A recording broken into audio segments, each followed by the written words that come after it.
मैं शायद ठीक से स्वागत नहीं कर पाया होगा क्योंकि थोड़ी वहाँ पे प्रोटोकॉल थी बड़े भैया हमारे माननीय अखिलेश भैया की, तो उसमें थोड़ा सा उनकी सुरक्षा को लेके और ज़रूरी भी है क्योंकि वो हमारे लिए धरोहर है, हमारे यूपी ही नहीं बल्कि पूरे हिंदुस्तान के धरोहर है वो।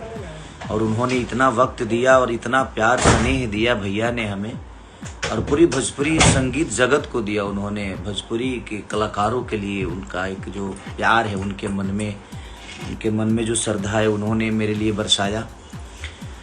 तो दिल से धन्यवाद मैं पूरे समाज को बोलना चाहता हूँ, और जितने लोगों ने मेरे लिए जो भी किया, जहाँ जहाँ भी केक काटा है, आशीर्वाद दिया है,